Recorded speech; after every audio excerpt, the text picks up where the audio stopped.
You don't even need your money. That's what my sister said when I told her I couldn't help her. Again. No pause, no gratitude, just that. And a cup of coffee was thrown, not at me, but at where I'd been sitting. That's the moment I stopped pretending our family was fine.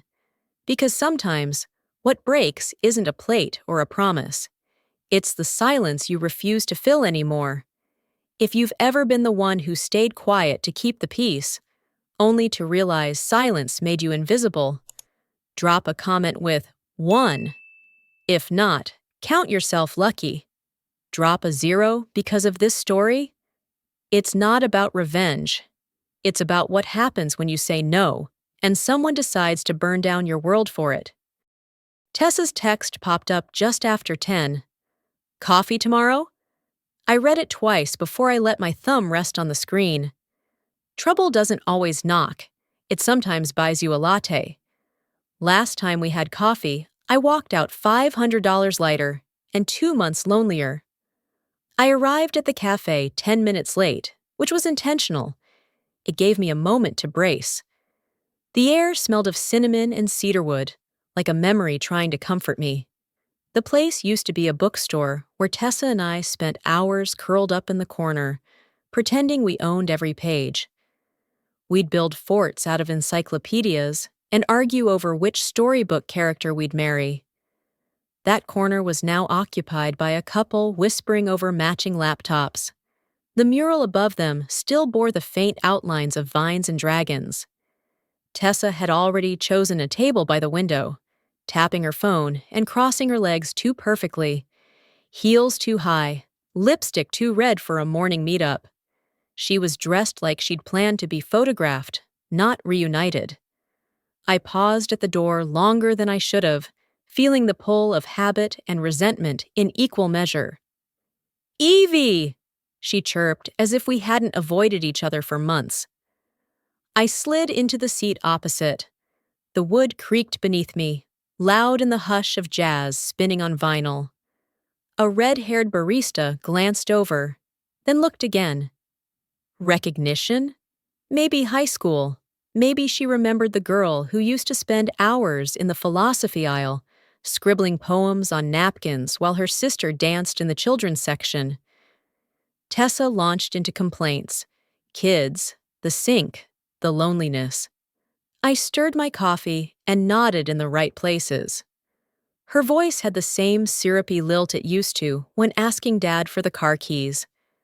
Her eyes sparkled with the kind of practiced sorrow that belongs in soap operas. I almost admired the performance. Then came the ask. So, I've been thinking of redoing the kitchen. You know how cramped it is. And I'd need about $27,000. I sipped, slow and careful, like I could steep an answer in the warmth. No, I said, softly, like laying down a feather. Her smile twitched. You don't have kids. You don't even need your money. I leaned back. Tess, I've helped before. Too many times. You're cold, she snapped. Always have been. Hollow. The word hollow stuck. It didn't sting, not right away. It echoed. It danced around the space between us, the space where shared blood no longer meant shared trust. There was a moment, a full beat, where neither of us moved. The silence swelled with unfinished sentences and unsent birthday cards. I thought about the year Mom died and how Tessa never came to the hospital until the very end. I thought about the last Christmas we spent together, how she showed up late and left early, her perfume lingering longer than she did. I rose. Her hand trembled slightly as she reached for her cup, then the splash. Coffee arced through the air, not at me, but onto the seat I'd just left. A deliberate miss. A statement. Not of rage, but of dismissal. The cinnamon foam soaked into the fabric, marking where I had been, where I no longer belonged. I didn't flinch, just looked at her. Let the silence do what words couldn't. A different kind of warmth spread through me, not anger, but release. I realized I didn't owe her an explanation, or money, or guilt. Not anymore. As I reached for my coat, the barista raised an eyebrow. I gave her a tight smile, one I wasn't sure landed. Outside, the wind carried the scent of roasting beans and fallen leaves. Asheville's skyline shimmered in the morning haze, mountains wrapping the city like folded arms. I walked slowly, letting each step echo. The cafe still held shadows of the bookstore it once was. That corner table, now occupied by strangers, was where Tessa and I used to sit cross-legged, munching day-old muffins the owner gave us for free. We'd pass a single blueberry scone back and forth like it was treasure. She always took the sugary top. I didn't mind. That's how sisters are, I used to think. Give her the better half. I used to think it meant love. Now I wondered if she ever thought it meant weakness. Back in the car, engine humming low, I stared at the dashboard clock like it could answer something. My fingers traced the edge of the steering wheel, rough, familiar, grounding. The radio played something from the 60s, maybe Sam Cooke, all velvet and ache. I didn't turn it off. His voice filled the space where Tessa used to be. She hadn't always been like this. There were summers when she'd braid my hair and sneak me extra marshmallows. There were nights when we lay under the covers, whispering about running away, about becoming singers, astronauts, women with lives so big our house couldn't hold them. And then we grew, and something cracked. Being called hollow didn't hurt because it was mean. It hurt because it wasn't true. But I didn't have the words to prove otherwise. Outside the cafe, the wind tugged gently at my scarf. A group of retirees walked by, laughing softly. One of them wheeled a small dog in a stroller. I smiled, genuinely, for the first time that morning. Across the street, a bookstore I'd forgotten still stood, though the windows were dusty. A for lease sign hung crooked behind the glass. The past had a way of lingering, sometimes just out of reach. As I turned onto Oak Street, leaves crunched under the tires. The world hadn't ended. Tessa hadn't screamed. But the seat in the cafe was wet with disappointment. I thought of calling Mom, then remembered again that I couldn't. As I drive home, I check the rearview mirror, not for traffic, but to see if something followed me. I smelled it before I saw it, burned sugar and something darker. And then I saw the smoke. The smell clung to the wind like memory. I paused at the library steps, keys in hand, the November air tugging at my coat. The parking lot shimmered slightly with heat. It shouldn't have. Asheville doesn't get hot in late fall. That's how I knew something was wrong. My car sat crooked in its spot, just beside the yellow curb where I always parked. There was something odd about the shadow under it. Too thick, too alive. I stepped forward, and the scent hit harder. Not just sugar, plastic, vinyl, anger. I unlocked the car out of habit. Then I saw it. A curling ribbon of smoke slipping from under the wheel well, like a secret trying to escape. I dropped my bag, backed away. "Hey!" I called. I didn't know who I was calling. A retired couple across the street looked up from their rake work. The man started toward me. A teenage boy with headphones froze mid-step, phone already up, recording. "Call 911!" I shouted. I was proud I didn't scream. Then the fire caught. It was like it had been waiting, like all it needed was air and an audience. Flames licked up from beneath the hood, blooming with a hiss and a crackle. The library's brick wall reflected orange.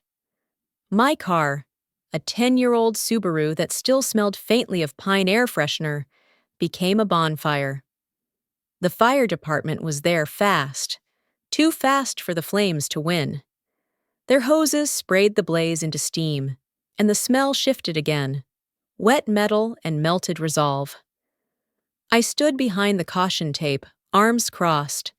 My coat smelled like cinnamon and panic.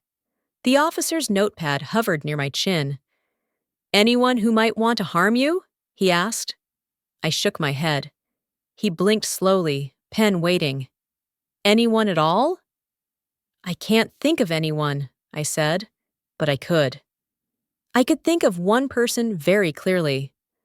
While they took statements and bagged the evidence, burned matches possibly, my mind cataloged everything: the smoke pattern, the melted tires, the quiet clapping of rubber as it sagged onto asphalt. I was gathering. I didn't cry. I didn't even blink. I called a rental service, drove home in a gray sedan that smelled like other people's lives. The city passed by in smudges of brown and orange. Someone had tied a red scarf around a tree downtown. I thought of Tessa's old scarf, cashmere, cherry-colored, worn even in spring. At a red light, I remembered last Christmas, Mom burned the cornbread. Tessa laughed so hard she snorted cocoa through her nose. Burning, I thought, used to be funny. Now it was a message. I pulled into my driveway. My hands didn't shake. I opened the front door. The kitchen smelled of rosemary and reheated regret. I poured tea, sat at the counter, and waited. For what? I wasn't sure. At the police station, everything smelled like recycled paper and burnt coffee. The officer assigned to me, Detective Carroll, typed slowly, eyes never quite meeting mine. He asked questions like he was reading from a script. Any enemies? Exes? Neighbors upset over a tree limb? His voice held no malice, only detachment. I answered evenly. I gave no names. I didn't tell him about the year Tessa melted Dad's extension cord just to watch the insulation bubble, or the time she held a lighter under my diary because I wouldn't trade Halloween candy. She called it flair. I called it a warning. As he printed the incident form, I noticed his wedding ring, a plain gold band worn down at the edges, a life, quietly lived. I envied it. Outside, I walked to the rental car they'd arranged. It was too clean, too quiet. The wheel didn't tilt like mine had, and the seat smelled like lemon sanitizer instead of cinnamon gum and thyme. I buckled in and drove, but not home. Not yet. I took a detour through the old neighborhood, near Dad's garage. The place had long since been sold, but the shed was still there, sagging, paint peeling. We used to sit inside it on stormy days, pretending we ran a repair shop. Tessa always avoided the tools, opting instead for scribbling price lists in glitter pen. "Your car's broken," she'd say, charging me 10 fake dollars to pretend fix it. That memory came back like a punch. Back at my apartment, I opened the closet and found what was left of the silver pendant Mom gave me before she passed. I'd hung it on my rearview mirror years ago. The chain was gone. The charm, a tiny heart, was blackened at the edges, the silver warped but intact.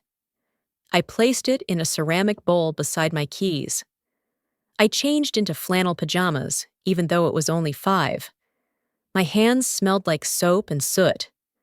I made tea and didn't drink it. I kept glancing at my phone, willing it to remain silent. But silence doesn't always mean peace. The buzz made me flinch. Her name, a text, just 3 words. "You deserved it." I stared at the screen for a full minute before I moved. Then I pressed my thumb down, took the screenshot, and swiped it into a folder marked for remembering. I press Screenshot, file it into a folder labeled Evidence, and rename it Match 1. Mom's voice on voicemail, cheerful, clipped. "Brunch at Aunt Joe's this Sunday. Let's not make things bigger than they are." Her voice played twice, once through the speaker, once through memory. I stared at the phone long after the message ended. The last time we all gathered, the deviled eggs went untouched, and so did the truth. Sunday arrived with a brittle chill. The kind of cold that doesn't quite justify a scarf, but leaves your fingertips stinging. Aunt Joe's backyard looked like it hadn't changed in 20 years.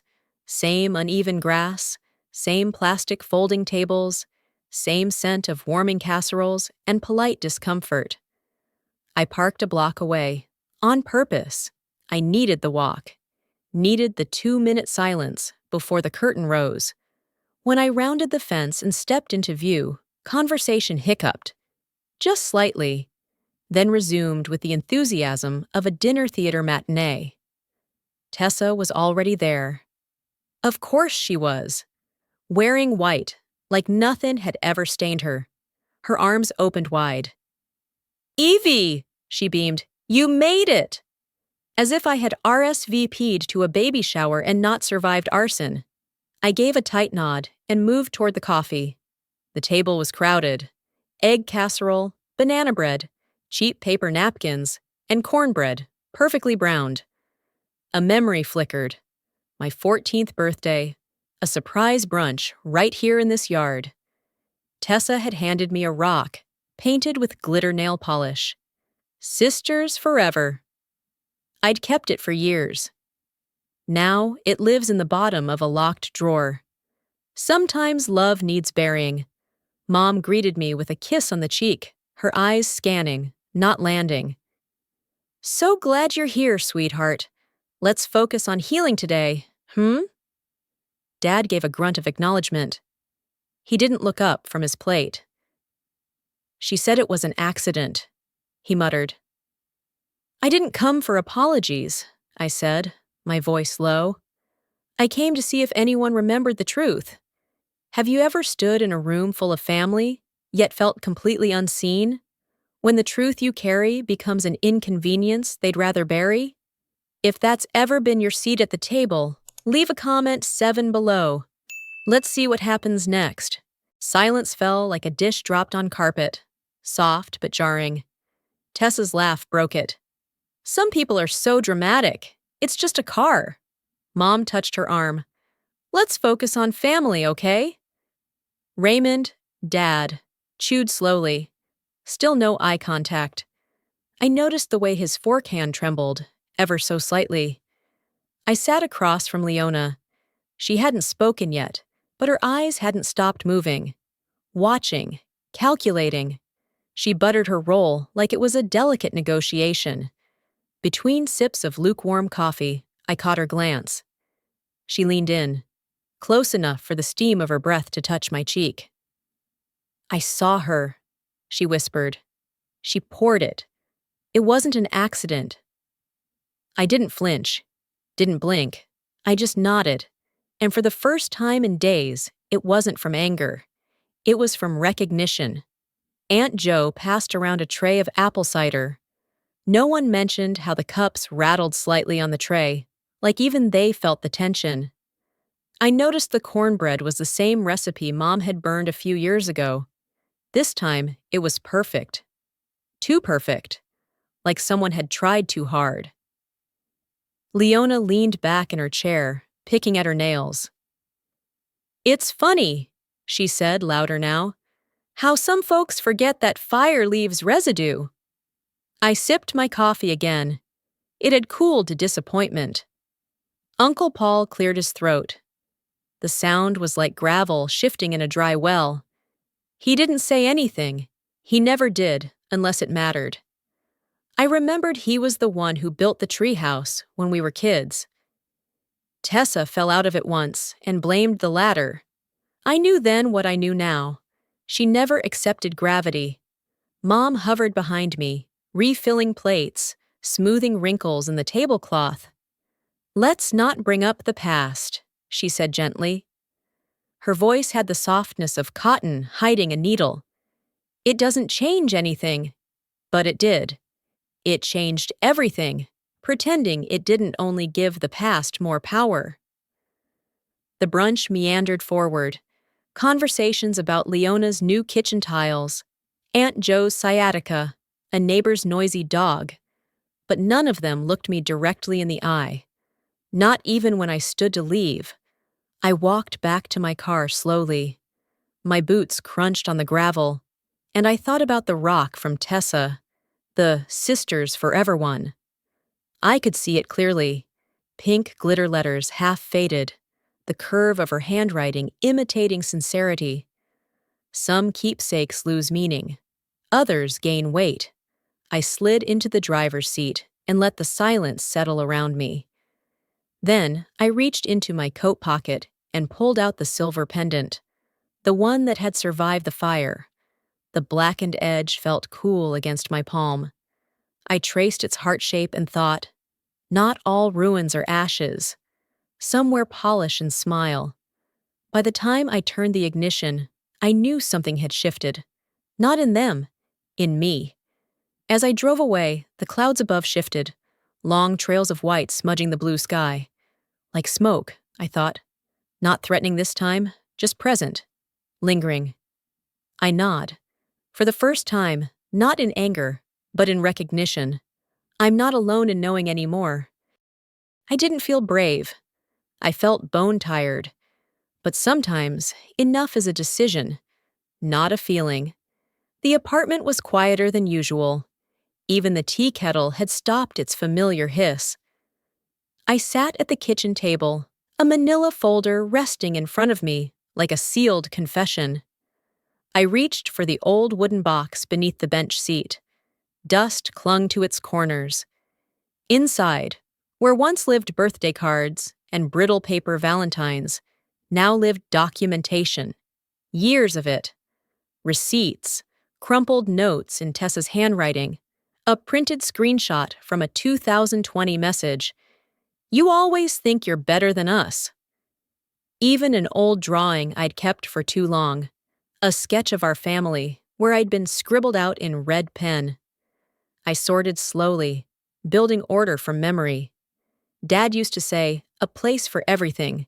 His garage was legend, labeled drawers, each bolt and washer nested with care. Now, I was building my own drawer of proof. The next morning, I walked to the law office. The sky was overcast, my boots soft against the sidewalk. I'd passed the florist and the thrift shop, each window too clean, too happy.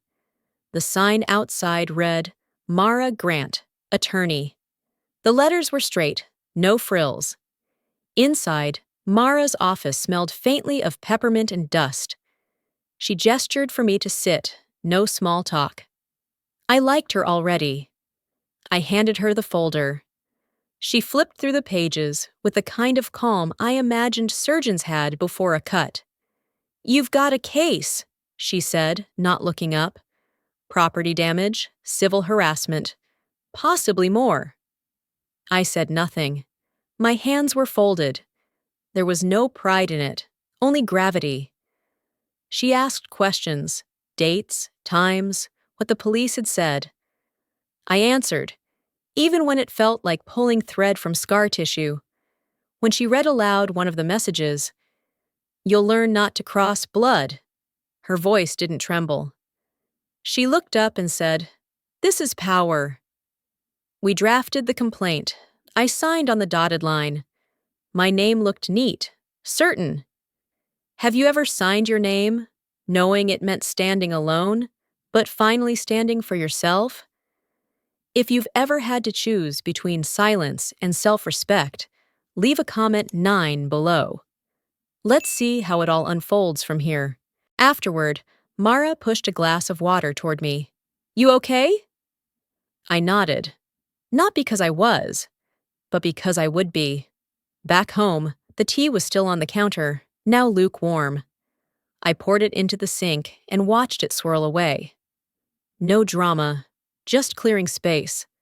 Then I gathered the papers again, slid them into a large envelope, sealed it, wrote the return address slowly, like each letter needed purpose. I took the long way to the mailbox, passing the library and the spot where Tessa once scraped her knee and blamed the pavement. There was no one on the sidewalk, just the faint sound of wind rustling the trees. I thought about the drawer in Dad's garage again. Everything labeled, everything in its place. At the mailbox, I paused. My hand hovered for only a moment, and then I dropped it in. Back in the apartment, I opened the kitchen drawer that stuck sometimes and found the lighter we kept for candles. I flicked it on, just once, for the sound. The flame danced, brief and fragile, then vanished. I didn't want to burn anything. I only wanted to remember what fire meant, before it was weaponized. On the shelf sat a faded photo of us as kids, grinning behind a lemonade stand. Tessa's missing tooth. My 2 large glasses. The word trust painted on the cardboard sign. I'd painted it. She'd wanted to charge extra for ice. I traced the edge of the frame and let the memories settle. Not sweet, not bitter, just sediment at the bottom of something I didn't plan to stir again. That evening, I called Leona. She didn't answer right away. When she finally did, her voice was low. "I saw her at church," she said. "She wore green, like it was Easter." "What did she say?" "Nothing, but she looked smug." I didn't respond. Smug was her armor. Silence would be mine. We said goodbye. No promises, just space. Later, I sat at the table again. No tea this time. Just light from the old lamp and the soft scratch of my pen as I labeled another envelope. Match 2. Filing meant believing. It meant remembering I had a right to name harm, even when the harm shared my last name. I placed the envelope in the drawer beside the pendant from the brunch, the picture from the lemonade stand, and the sisters' forever rock. I didn't know yet what I'd do with them, but I knew I wouldn't pretend anymore. Outside, the night deepened. The lamplight spilled over the table like a quiet promise. And somewhere beyond the windowpane, wind carried the scent of distant smoke. But here, in this small room, I had fire of a different kind, and this time it answered only to me. I dimmed the lights, folded the last of the legal documents into a clean folder, and slid it beneath the tea towels in the drawer. A small act, but deliberate. Tessa had taught me fire. Mara taught me paper. I was learning finally how to choose the right weapon. I turned the lamp off, not because I was tired, but because I was finished for tonight. As I walk out of her office, I pass the mailbox and drop in the envelope. My hands don't shake this time. Tessa didn't reply. She went public. The glow of my phone screen felt colder than the morning light through the window. My thumb hovered over the app icon longer than I wanted to admit. I opened Instagram, and there it was. Tessa. Framed just right. Hand wrapped in gauze, eyes glassy, but still with mascara in place. The caption, "Family is supposed to protect." 200 likes in under an hour. Comments like raindrops in a storm, "Sisters shouldn't hurt sisters," "Send in love," "Stay strong." I didn't comment. I didn't even blink. Instead, I opened a folder on my desktop and dragged the screenshots in. I named it Spin Cycle. Leona sent a text, a screenshot. "You okay?" I replied with a thumbs up. It was easier than typing, and somehow kinder than words. She didn't push. The notifications didn't stop. A high school friend I hadn't seen in 20 years sent a message. "Are you really suing your sister?" I read it 3 times. Then I archived it without reply. At the law office, Mara glanced up from her desk. "You knew this was coming." I did. My voice sounded like it belonged to someone else. "She's making it about narrative. We'll make it about evidence." Mara slid a new document across the table. "This is the cease and desist draft. If she escalates, we file it." I nodded. Calm wasn't natural, but it was necessary. Back home, I sat at the old desk, the one Dad helped me refinish in college. I opened a folder, this time physical. I laid out the photos, the burn mark, the insurance form, the printed text message. My fingers hovered over the keyboard. I typed a caption. Silence isn't grace when lies become dangerous. Then I posted them. 3 images, no comments enabled, no hashtags, no filters, just light. An hour later, Tessa's profile disappeared. Gone like smoke. No apology, no acknowledgement, just void. I closed my laptop and looked out the window, where the wind moved the bare branches in slow, stiff gestures. This war wasn't over. It had just changed its costume. Then the phone rang. Just one buzz. Unknown number. I answered. "You think you've won?" A voice said, low, almost amused. Then silence. I set the phone down slowly, and for a moment, my fingers lingered on the receiver like they used to on the coiled cord of our home phone. Tessa used to twist it around her fingers while lying to Mom about homework or friends. Back then, the lies were small, harmless things with soft landings. I stepped into the kitchen and poured a glass of water, more for the motion than the thirst. My apartment smells like quiet and chamomile. I used to envy her nose, her brightness. Now I understand it was camouflage. The burn mark on my arm had started to fade, a faint blush beneath cotton sleeves. Still there, though, like the truth, and just as persistent. At the law office that afternoon, Mara had said something I couldn't forget. People mistake silence for dignity, but silence can also be surrendered. She hadn't said it to me directly. She'd said it to a wall of case files, but it found me anyway. I pulled the folder from my desk drawer again. Flip by flip, page by page, I recounted everything: dates, places, receipts, messages. I wasn't collecting vengeance. I was archiving memories. The only frame I kept on my bookshelf was of us as girls, me in pigtails, Tessa with a missing tooth.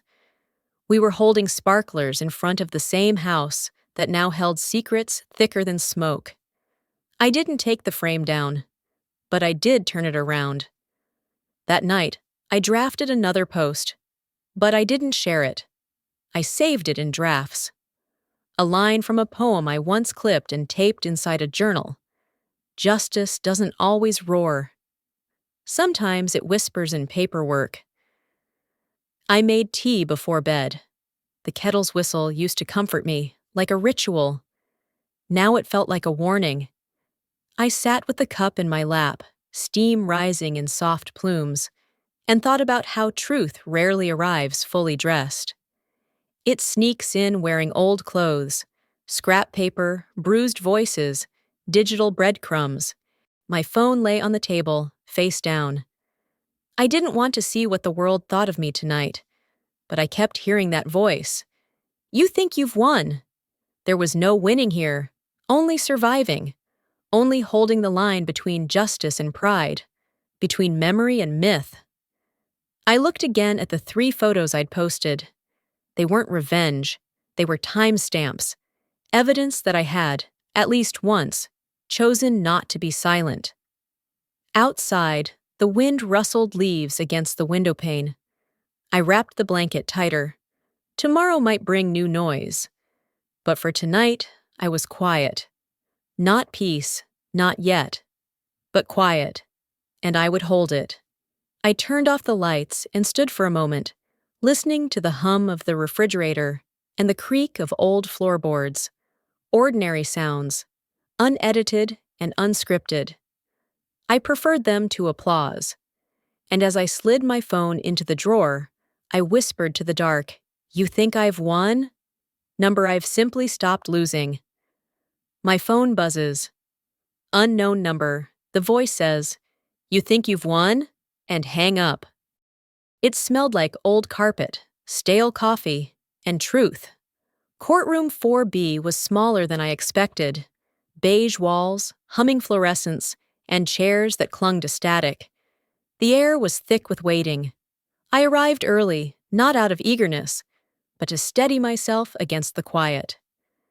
Mara sat beside me, her briefcase already open, files arranged with calm precision. Across the room, Tessa avoided my eyes. Her blazer was too bright for a day like this. Rain tapped at the windows, and her fingers twitched against her lap. The judge entered, robes swaying with deliberate weight. She looked older than I imagined, but something about her presence silenced even the walls. Opening statements began. Mara's voice was even, never sharp. She held up photos, printouts, timelines. "This is not about revenge," she said. "This is about safety, about a line crossed, about a woman forced to choose distance over destruction." I took the stand. I spoke 5 sentences in total. "She burned my car. I said no. She sent threats. She smiled through it. I'm done letting it happen." Tessa followed. Her voice cracked, not from emotion, but rehearsal. "She was always the cold one," she said.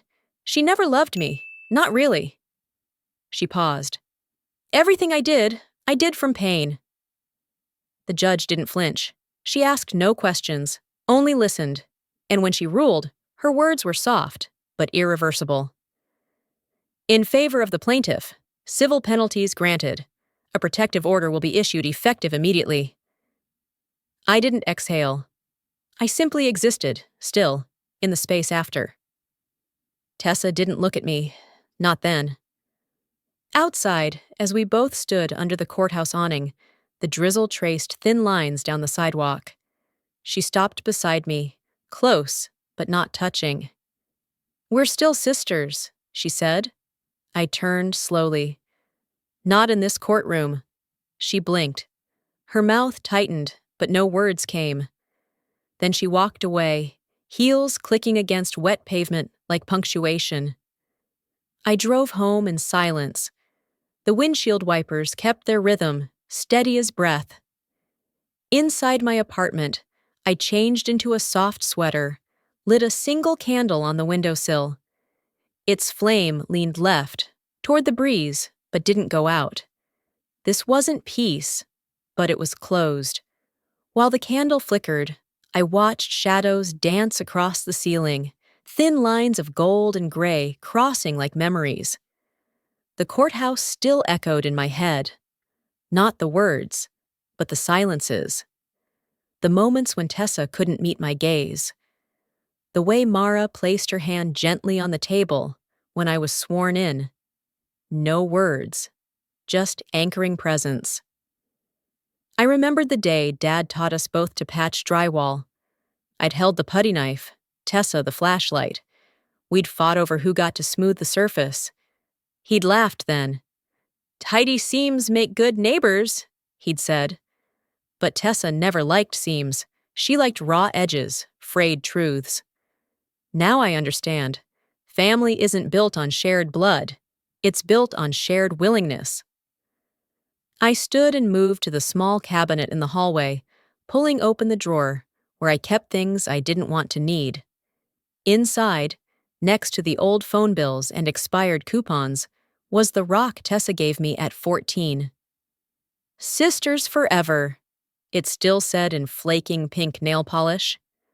I held it in my palm, feeling the weight, not of the stone, but of the years wrapped around it. Some part of me hoped she'd call, not to argue, not to plead, just to admit it, to say, "You were right." But I knew that was a fairy tale meant for children and TV reunions. Justice doesn't stitch things back together. It just makes space for healing to begin. Outside, the rain had slowed. The flame in the candle leaned again. I let it burn. I made tea, strong and black, the kind Mom used to brew after hard days. I watched the steam rise and disappear, like so many of the fights we never had allowed. Words we swallowed so deep they settled into our posture. I sat at my desk and opened the folder labeled Evidence. I didn't need it anymore, not really. But I kept it open, glancing through the pages like flipping an old yearbook. This wasn't nostalgia, it was caution. Somewhere, deep inside me, I still wanted Tessa to change. But that want no longer drove my choices. I wasn't brave. I wasn't heroic. I was just done making myself small to protect someone who made herself big by cutting me down. I blew out the candle. Not a ceremony, just a habit. But this time, the room didn't feel darker. It felt real. And real, finally, was enough. Before bed, I stood by the window and traced the outline of the moon behind the clouds. There was no audience left, no drama, just night and the promise that tomorrow wouldn't demand a defense. Back home, I lit a candle, not for peace, but for closure. Sometimes, the hardest part isn't what happens, but what doesn't. The apology that never came, the silence that lingered longer than the fire ever did. I've come to believe that closure isn't about justice. It's about reclaiming your voice when no one else will echo it. Families don't always break with noise. Sometimes they fade like old photographs left too long in the sun. If this story stirred something in you, take a moment to look closer at your own history. Thank you for listening. Until next time.